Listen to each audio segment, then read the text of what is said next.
São 15 horas e 31 minutos e vamos agora a um debate. O governo está acertando no combate ao coronavírus. Nós vamos conversar agora com o líder do governo no Senado, o senador Eduardo Gomes, do MDB, e também a senadora Cátia Abreu, que é do PP.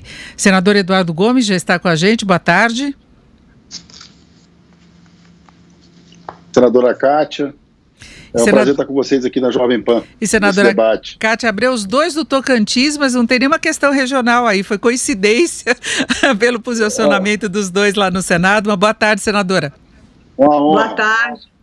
Boa tarde a todos vocês da Jovem Pan, os nossos ouvintes, jornalista Denise Toledo, fico muito feliz com o seu trabalho, sou sua fã. Admiro você, e o nosso líder, senador Eduardo Gomes, que é do Tocantins, é um orgulho para todos nós e que vem tentando, na medida do possível, fazer e exercer a sua liderança do governo no Congresso Nacional, mas tem todo o nosso apoio. Então vamos começar falando do senador Eduardo Gomes. Senador, como é que o senhor avalia a atuação do governo até agora nos vários aspectos, né? Que tem o lado sanitário, o combate à pandemia efetivamente, e do outro as iniciativas para minimizar os problemas do lado econômico. É uma questão inevitável, isso está ocorrendo em todo o mundo, mas como é que o senhor vê hoje a estratégia do ponto de vista prático e também das negociações políticas? Bom, Denise, primeiro responder com honestidade esse primeiro questionamento, se o governo está acertando no combate à Covid-19 e se essas medidas são as medidas adequadas. Eu acho que essa resposta, essa pergunta, melhor dizendo, ela é uma pergunta feita ao mundo inteiro, ao presidente dos Estados Unidos, ao primeiro-ministro da Itália, ao presidente da França, a todos os governadores, porque, afinal de contas, não existe especialista no combate à Covid-19. O que a gente pode dizer é que, com tudo isso que tem acontecido no país nos últimos 2 meses, o presidente Bolsonaro tem colocado a sua equipe, tanto a equipe econômica como a equipe de saúde, permanentemente debatendo esse tema, e o resto fica por conta da surpresa, do inédito, do desconhecido, que é lidar com a pandemia, que muda o comportamento dos países e das cidades todos os dias, de hora em hora. Então a gente busca a compreensão e errar o mínimo possível, mas é evidente que é uma avaliação que só o tempo fará, e a gente tem trabalhado aí com o Congresso Nacional, com o apoio, e isso é preciso fazer o reconhecimento, não só, que é muito importante, da senadora Cátia Abreu, que também é coordenadora da nossa bancada do Tocantins, mas também dos senadores e senadoras e deputados e deputadas que têm votado nas matérias que o governo tem encaminhado ao Congresso Nacional. E agora eu queria saber a opinião da senadora Cátia Abreu. Eu gostaria de pedir escusas aqui ao líder do governo, com todo respeito ao seu trabalho e à sua opinião. Eu discordo um pouco, porque nesse momento nós estamos vivendo 2 governos, um governo de Bolsonaro e um governo de Mandetta. Na minha opinião, o ministro Mandetta tem se comportado com todo rigor e com toda a altura do cargo no que diz respeito à ciência. Eu compreendo que Eduardo Gomes diz que é uma doença nova, que pouca gente conhece, por isso, mais do que nunca, eu prefiro obedecer os cientistas, porque mesmo que eles não conheçam tudo, mas é o norte que nós devemos seguir. Se eles estão dizendo que não conhece tudo e que melhor forma é o isolamento, quem sou eu para discutir? Eu me dobro, me encolho diante dos cientistas, e é isso que o Mandetta tem sido penalizado muito por esse comportamento correto de obediência à ciência e às normas internacionais.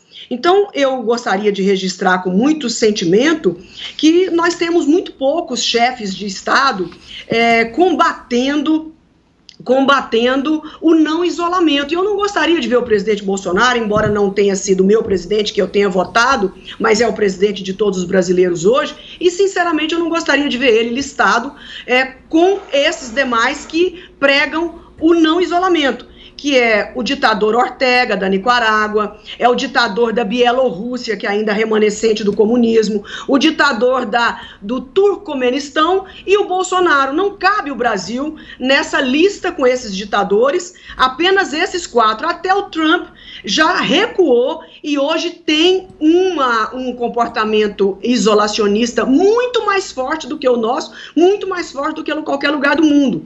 Então eu imagino que o presidente Bolsonaro, ele deve estar tendo algum tipo de pressão muito violenta para ter esse tipo de comportamento. E eu gostaria de destacar aqui algumas empresas em particular, e para minha decepção e tristeza, que eu acho que tem influenciado negativamente o presidente, como o empresário dono da Havan, estou dizendo sobre a minha responsabilidade, da Riachuelo, do Madeiro, que são empresários que não estão pensando no Brasil, que estão pensando apenas nos seus negócios. Todos os empresários estão preocupados com seus negócios, mas nós temos que pensar, não é só a curto prazo, nós temos que pensar a médio e longo prazo. Quanto mais isolados ficarmos agora, mais rápidos as empresas poderão e deverão se recuperar. Então eu acho que está sempre em tempo do presidente Bolsonaro voltar atrás nessa decisão, para que nós possamos mostrar à população que hoje está adoecendo, por exemplo,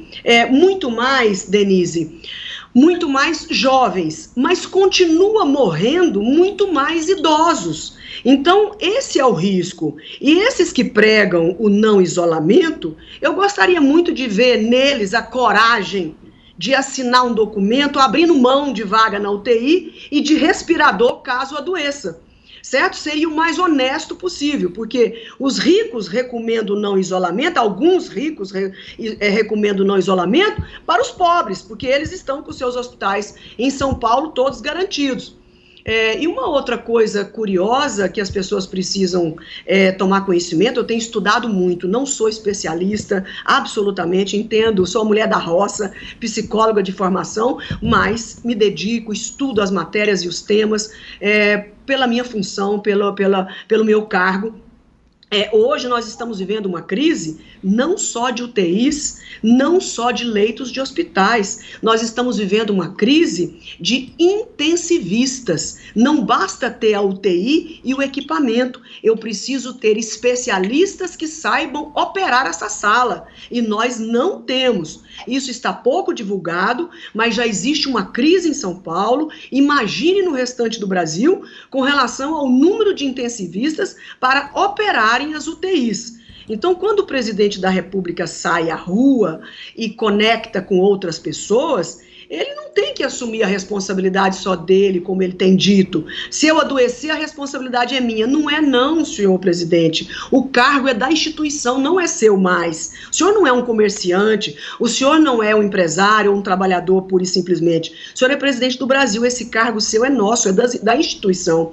Então, o senhor precisa ser preservado e desobedecer essas regras do isolamento, como disse o ministro Barroso, com brilhantismo, não é uma opção do presidente manter ou não o isolamento, é uma obrigação imposta pela ciência. E volto a aplaudir os governadores que estão firmes, duros na queda, porque sabe que vai sobrar em primeiro lugar para eles a responsabilidade pessoal desses governadores. E eu quero deixar destacado aqui o governador Ronaldo Caiado. Aqui no Tocantins, o governador abriu hoje com um decreto para diminuindo o isolamento das pessoas. Eu estou muito preocupada com o meu estado. Tomara que o governador estivesse certo, mas eu tenho para mim que ele está totalmente equivocado. Então, eu sou a favor do isolamento e precisamos de todas as medidas como estamos fazendo, o próprio governo federal, o próprio Congresso Nacional, com a ajuda do senador Eduardo Gomes, aprovando as medidas para serem um paliativo para esse momento tão terrível. E vamos ouvir então o senador Eduardo Gomes, lembrando que é pública essa divergência entre o ministro Mandetta da Saúde e o presidente Bolsonaro. Eles já se criticaram, inclusive várias vezes estivemos aí na expectativa de que o ministro pudesse sair do cargo, um cargo que é dos mais relevantes na situação que o país vive. Eu queria a sua opinião agora, senador Eduardo. Denise, eu só posso tentar colaborar com o debate estabelecendo a mais absoluta verdade.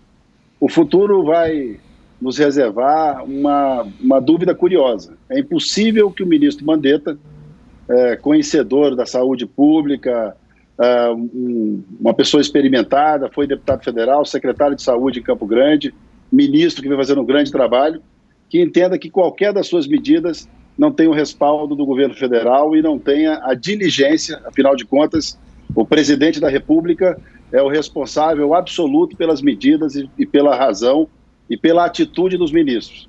Acabamos de ter recentemente uma presidente cassada no Congresso Nacional por pedaladas fiscais. Então, todos os atos de ministro provêm da determinação e do mandato do presidente da República. O presidente Bolsonaro, quando precisou movimentar a equipe econômica para garantir a mais de 50 milhões de brasileiros, na verdade, com todos os programas, o recurso emergencial por 3 meses, fez isso com a consciência e com a participação de vários ministérios. Esse debate que nós temos hoje aqui pela Jovem Pan, eu, a senadora Kátia e você, Denise, ocorre por videoconferência. Eu estou na minha casa, cumprindo quarentena, votando no plenário virtual do Senado, onde sou segundo secretário da mesa também, porque existe um isolamento, um distanciamento promovido pelo governo federal também. Ocorre que, como eu disse, que esse debate ocorre de hora em hora e dia a dia, nós tivemos o exemplo claro dos corredores de infraestrutura. Se dependesse o presidente Bolsonaro de não determinar ao seu governo que entrasse em contato com os governadores e abrisse as vias expressas para o transporte de EPIs, de equipamento, de remédio, de medicamento, o Brasil estaria hoje numa situação muito difícil. Nós acompanhamos aqui também na Jovem Pan e na imprensa brasileira os caminhoneiros carregando as coisas pelo país e passando fome nas estradas. Então, é uma briga pelo bom senso. Acaba sendo um debate convergente. Eu concordo que essas brigas e essas discussões entre o presidente e o ministro Mandetta não são de agora. A imprensa acompanhou durante 3 meses, no começo do mandato do presidente Bolsonaro, ele sozinho defendendo a permanência do ministro Mandetta no Ministério da Saúde. Então, já não é de agora que o presidente coloca as suas posições e muitos governadores, prefeitos de cidades importantes, estão se questionando e discutindo a abertura gradual. Há um debate ainda com os próprios especialistas sobre a data do pico. Ninguém tem essa data exata. Existe uma controvérsia muito grande nesse sentido.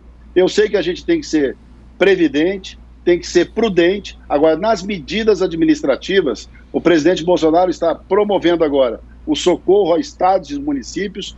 A pedido do presidente, a saúde já destinou mais de 20 bilhões de reais aos estados e municípios. Portanto, é preciso que essa análise mais política, mais requintada sobre quem tomou a decisão certa, que ela acompanhe o desenrolar da crise. Agora, naquilo que é decreto, determinação, foi do presidente Bolsonaro a primeira atitude de mudar o calendário escolar. Isso proporcionou aos estados a mudança, e mesmo nos estados, como é o caso do Tocantins, onde o governador Mauro Carlesse faz a abertura, as escolas estão com as suas aulas suspensas, e não tira isso, no caso do Tocantins e de alguns estados que estão fazendo a mesma medida, a necessidade de voltar a qualquer tempo, acompanhando inclusive com setores da OMS, que estão recomendando a outros países, como é o caso da França, uma abertura gradual. Então é um debate que é difícil você cravar, é difícil você mitar, você lacrar, porque é uma coisa que precisa ainda de muito estudo e de muita paciência. Agora... Eu só posso dizer que no que dependeu do Congresso Nacional, o presidente Bolsonaro tem tido apoio, e eu tenho certeza que essa discussão entre o presidente Bolsonaro e o ministro Mandetta, eles têm também no dia a dia, no seu despacho, senão ele não seria mais ministro. Agora, eu queria colocar na discussão exatamente essa questão econômica que nós tivemos hoje, a novidade do governo encaminhar uma proposta alternativa à que foi aprovada à Câmara, aquele projeto de ajuda aos estados e aos municípios. Hoje nós tivemos uma coletiva da equipe econômica tentando impor parâmetros a essa ajuda, principalmente a recomposição de receita perdida dos estados e municípios. O governo fala numa ajuda diferenciada, per capita, e eu queria começar pelo líder do governo no Senado. Como é que vai ser tratada essa questão agora, que o projeto vai da Câmara e ao mesmo tempo tem essa proposta paralela da equipe econômica? Denise, mesmo sendo líder do governo no Congresso Nacional, é absoluta a autonomia do Senado na análise dessa matéria. Essa matéria chegou agora às 14 horas ao Senado. O presidente Davi, que hoje vota uma medida provisória, o Senado vota a medida provisória, e amanhã vota a PEC da vida, que é do orçamento paralelo.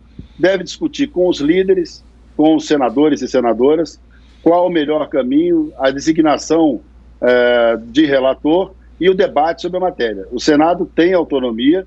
Agora é importante trazer também para o debate a característica desse governo desde o ano passado. No ano passado, o governo promoveu a distribuição dos recursos da sessão onerosa e vem em determinados pontos liberando recursos e mostrando uma identidade que é de liberar recursos a estados e municípios. Essa questão do valor, essa questão do ICMS, do ISS, da discussão sobre a recomposição de receita, depende ainda do debate que é, nesse caso e nesse momento, exclusivo do Senado Federal. A gente respeita isso e tenta ser um intermediário, um trabalho de diálogo entre o governo e o Senado, com todo o respeito, porque foi assim também na Câmara. A gente sabe que os poderes são independentes e isso a gente tem levado com muita seriedade. Eu tenho certeza que o debate no Senado ocorrerá no mais alto nível, porque, na verdade, nessa matéria específica, o Senado precisa falar alto porque é a casa da nação. O Senado é o parlamento onde todos os estados têm o mesmo número de representantes. No caso do Tocantins, eu, a Cátia, o senador Irajá. Então, eu tenho certeza que nós iremos fazer um bom debate e eu tenho certeza que a equipe econômica sabe que de nada adiantará discutir esse assunto sem passar pelo crivo do Senado, que é o momento agora que essa matéria será analisada.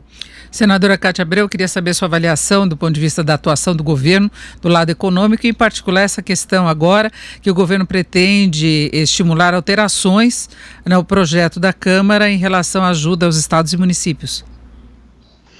Olha, eu acredito que uma das coisas mais graves que nós estamos vivendo hoje é a descapitalização do país, incluindo aí governadores e prefeitos, com a redução drástica de arrecadação. Apenas nesse período, nós já poderemos contabilizar em torno de 250 bilhões de reais de encolhimento de receitas. Juntando a 100 bilhões que nós já tínhamos de déficit fiscal, só nesses dois quesitos, déficit antigo, antes de corona, mais 250 de queda de receita, já são 350 de déficit, em que pese o governo com o Congresso Nacional, repito, a maioria das medidas importantes vieram também do Congresso. Nós já temos aí mais de 500 bilhões de déficit na nossa economia, um déficit necessário, ninguém vai fazer conta disso agora. Agora é a hora de salvar vidas. Eu só clamo, de certa forma, com relação a essa dubiedade de comportamento, porque na hora que vem a caneta assinar, assina o chefe da AGU, assina o Ministério da Saúde e nós assinamos um aval, uma carta branca, que foi o decreto de calamidade, e depois a suspensão do limite de gastos para o presidente da República. Não tem assinatura dele nessas decisões do isolamento, do pedido do decreto de calamidade. O Ministério da Saúde exige, a AGU confirma o isolamento, mas o presidente sai para a rua pegando na mão das pessoas, abraçando as pessoas, falando próximo das pessoas. Então, as pessoas não compreendem isso. O presidente tem uma aprovação de 30 fixos, bastante consolidado, 30% do eleitorado, da população, 30% do eleitorado, ou mais do que isso, não importa, do lado dele, então, que o apoiam. Então, este comportamento, ele influencia sobre os seus liderados. Isso dá uma impressão de que aos seus admiradores, de que esse é o caminho certo, vamos para a rua porque o próprio presidente está indo. Então, é disso que eu reclamo. Eu queria ver o presidente assinar algum papel acabando com o isolamento, de sua própria responsabilidade, porque o senador Eduardo mencionou aqui agora há pouco a presidente Dilma, que eu até não entendi bem por quê, mas ela foi empichada. Agora, se nós tivéssemos uma queda de popularidade do Bolsonaro como o presidente Dilma teve, o motivo que ele já praticou até agora já deu motivos suficientes para que ele também pudesse passar pelo mesmo processo, que é exatamente o crime de responsabilidade. É eu atacar artigos da Constituição e me preocupar pouco com a saúde pública. Isso é uma garantia do cidadão. Então, nós precisamos ter bastante calma nesta hora e obedecer a decisão do Supremo Tribunal Federal, que vem de acordo com a OMS, que vem de acordo com o ministro da Saúde, que tem sido muito equilibrado, e não querer para os outros o que eu não quero para mim. Eu pergunto para você neste momento e para o próprio líder Eduardo Gomes, com relação ao seu filho, o filho de vocês, se é que você também tem, vocês preferem o conselho do Mandetta, dizendo que tem que ficar isolado, senador Eduardo, ou você prefere encarar o coronavírus como uma gripezinha e dar ao seu filho o conselho do presidente Bolsonaro, que deve sair à rua, ir à padaria, ir à farmácia, pegar na mão das pessoas, cumprimentá-las, fazer selfie? Qual dessas duas orientações você daria a um filho seu? Eu pergunto a todos que nos assistem nesse momento. A orientação para os meus filhos é o isolamento, tanto que o meu filho teve coronavírus, agora recebeu alta, está totalmente livre do vírus, não pega e nem transmite mais, mas eu vi o sofrimento que foi aqui dentro de casa, não desejo isso para mãe nenhuma, são mais de 20 dias sem dormir de preocupação. Graças a Deus ele não contaminou ninguém, as 18 pessoas que ele esteve com eles, inclusive eu, nenhuma dessas 18 pessoas foram contagiadas, e graças a Deus nós ficamos monitorando todo esse grupo que teve próximo dele. Então eu prefiro dar ao meu filho o conselho do Mandetta: fique em casa, fique isolado para o bem de todos nós. E com relação à economia, eu quero aqui louvar as medidas provisórias que vieram do governo, mas também as medidas como citada aqui pelo Eduardo Gomes, com relação ao auxílio, que na verdade o governo resistiu muito, o Ministério da Economia. Paulo Guedes é uma pessoa que merece a minha admiração, eu tenho um apreço relativo por ele, nós temos uma boa convivência, mas que queria impor aos brasileiros R$200. Apenas quando o Congresso bateu o pé e disse que seria R$500, o presidente Bolsonaro acrescentou mais R$100 nesse valor. Graças a Deus, nós estamos achando bom, eu queria que fosse era 1.000. Então, o Congresso tem tido um protagonismo muito forte, muito útil, saudável, não é de competição. Na vida pública, quem me ensinou isso foi Marco Maciel, a senador Marco Maciel, vice-presidente da República, há anos atrás. Na política não existe espaço vago. Em 1 segundo de espaço vago na política, alguém ocupa imediatamente. Então é isso que o Congresso Nacional fez. Enquanto Paulo Guedes, no início, titubeou um pouco porque não acreditava na grandeza da crise, o Congresso veio rapidamente e ocupou esse espaço e aprovou, está aprovando medidas maravilhosas, mas não tem se recusado a aprovar medidas do governo federal com alterações de forma madura, de forma serena. Eu sou a favor, vou votar a favor da ajuda aos estados e municípios, por um simples motivo: o governador do Tocantins é meu adversário político, mas o povo do Tocantins, eles não são meus inimigos, eu preciso preservá-los porque eles moram nas cidades, ninguém mora na União, ninguém mora no governo do estado, as pessoas moram nos seus estados, nos seus municípios. Então, essas pessoas que arrecadam os impostos todos os dias, querem ver o retorno desses impostos mais próximo a elas. Por isso, agora, as emendas, inclusive impositivas, nós tivemos um grande avanço no ano passado, que é colocar as emendas diretamente para os prefeitos, para que eles possam administrar melhor, de forma descentralizada. Então, acho que tem que haver mais agilidade. Paulo Guedes, com toda a sua equipe muito competente que ele tem, não pode ter medo do déficit fiscal nessa hora. Nós precisamos de dinheiro na praça, nós precisamos que o Banco Central, que tem agido de forma irretocável, o presidente Roberto é fantástico, tem agido de forma corretíssima, tem agora as debêntures que nós vamos votar na PEC da guerra, do orçamento de guerra, é um orçamento de guerra mesmo, nós estamos em período como se fosse de guerra, uma situação dificílima, mas é uma guerra para preservar a vida. Então, nós temos que autorizar o Banco Central a vender, a comprar debêntures no mercado secundário. Isso vai dar uma injeção nas empresas, isso é importante. Tem alguns senadores resistentes, mas eu digo que isso é um período curto, isso é um período de 6 meses, é apenas uma arma que o Banco Central poderá usar ou não, e que não tem nada a ver com a ajuda de bancos. Absolutamente, banco não compra debêntures. Quem compra debêntures são investidores. Então, eu acho que precisamos continuar ajudando a sociedade sob todas as formas que pudermos. Eu queria saber do senador Eduardo Gomes, lembrando que já houve divergências também do governo com o Congresso, e essa discussão toda em relação à pandemia também levou a discussões e embates entre o governo federal e os estados. Nós estamos chegando quase ao final, eu pediria rapidez aí no seu comentário. Por favor, senador. Denise, o comentário é muito rápido, muito singelo, até porque aqui a gente tem uma dificuldade de comunicação, de tempo e de assunto do debate que a gente não vai conseguir resolver. É evidente que minhas filhas, meus netos e as pessoas da minha família que estão seguindo a orientação do Ministério da Saúde, da OMS, e também as determinações, todas elas pelo presidente da República, estamos em quarentena, mas a gente nota no dia a dia o pequeno comerciante, o ambulante, aquela pessoa que está sendo atendida pelas medidas diretas do governo, que essas pessoas estão com cada vez mais dificuldade de ficar em casa, os médicos, os profissionais de saúde, aqueles que são os heróis dessa pandemia, têm que sair de casa para trabalhar, e o que a gente nota é que existem já estados, municípios, várias cidades brasileiras repensando e flexibilizando, assim como disse o ministro Mandetta, que já chegou a falar sobre isso. O que é curioso, e eu não vou esticar muito a conversa política, porque o presidente foi eleito com 57 milhões de votos, e eu vejo agora nesse debate que o presidente do Banco Central é espetacular, o ministro da Fazenda é fabuloso, o ministro da Saúde é excepcional, e o presidente que os nomeou é incompetente.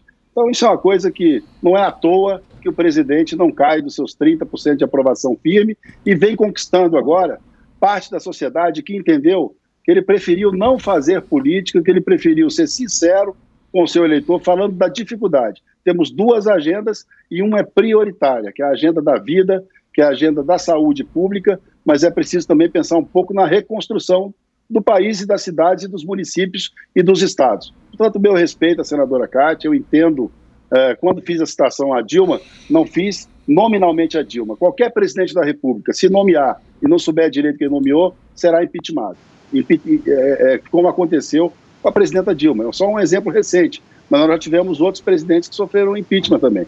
Então foi só por isso, respeito a ex-presidente Dilma, e entendo que ela teve agora na sua concorrência ao Senado por Minas Gerais uma avaliação do seu trabalho. Então, meu respeito a todos, entendo que o presidente da República tem dado condições estruturais do governo para manter o combate à Covid-19, e é evidente que, assim como qualquer líder de Estado no mundo, ele vai ter que ir mudando aos poucos a sua decisão de acordo com que a orientação dos ministros que ele nomeou, mas principalmente com aquilo que o levou à condição de chefe de Estado brasileiro, certo, votado por 57 milhões de brasileiros, do jeito que ele ganhou a eleição, com as controvérsias, com as polêmicas. Foi assim que ele foi vereador, deputado federal e candidato. Então isso acontece. Eu não votei no presidente no primeiro turno, mas votei no segundo turno, no Tocantins, e por isso eu respeito bastante. Acho que nós estamos num momento de entendimento, num momento de consenso e num momento muito nervoso. Obrigado, para misturar senador. As coisas mesmo.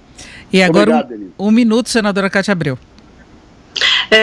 Nós não estamos aqui, nem fui convidado para avaliar a competência do presidente da República. Nós fomos convidados aqui para avaliar o seu comportamento na crise do coronavírus. Eu prefiro me conter e me estreitar a esse episódio. Eu acho que ele não está sendo justo com os brasileiros, com a saúde, com a ciência e com o comando mundial. Reitero inúmeras vezes que desde o início da pandemia ele tem se recusado a cumprir esse isolamento e minimizando. É um negacionismo incrível, mas repito e reitero a competência de sua equipe, que tem tentado colaborar muito, ajudar, reitero isso, e não estou tratando de sua competência, apenas do seu comportamento emocional nesse momento difícil. Mas acredito que nós todos vamos superar. Eu só acho que as pessoas precisam ter muito cuidado com as estatísticas. Eu já ouvi muitas pessoas dizerem que 1% só que deverá morrer no Brasil. Eu quero alertar a todos que 1% de brasileiros significa 2 milhões de brasileiros. Se você quiser reduzir a estatística e colocar 0,5% de brasileiros, ainda assim são 1 milhão de brasileiros. Para mim, na minha concepção, como mãe, avó e senadora da República, um brasileiro que perde a vida me importa muito. Imagine 1 milhão de brasileiros, 2 milhões de brasileiros. Deus. E eu quero alertar para aqueles que fizeram carreata a favor do isolamento, que é o primeiro lugar do mundo que eu já vi uma carreata a favor do vírus, a favor do contágio. Eu nunca tinha visto isso antes, por isso ela foi tão pequena, porque graças a Deus a maioria dos brasileiros tem bom senso, são pessoas inteligentes, têm amor à vida e muita fé em Deus. Então vamos continuar no isolamento, vamos continuar firmes. Os empresários do país que ajudam tanto nos empregos, a micro e pequena empresa, a mais sofrida de todos, o médio, o grande empresário, todos vocês estão sob o nosso radar, mas os nossos trabalhadores também. Então eu gostaria de agradecer a oportunidade à Jovem Pan e dizer que vamos todos caminhar juntos, unidos, para melhorar e superar essas dificuldades momentâneas. Perfeito, nós conversamos aqui com o Eduardo Gomes, que é senador pelo MDB do Tocantins e é líder do governo no Senado, e a senadora Cátia Abreu, do PP, também do Tocantins. Muito obrigada aos dois, uma boa tarde.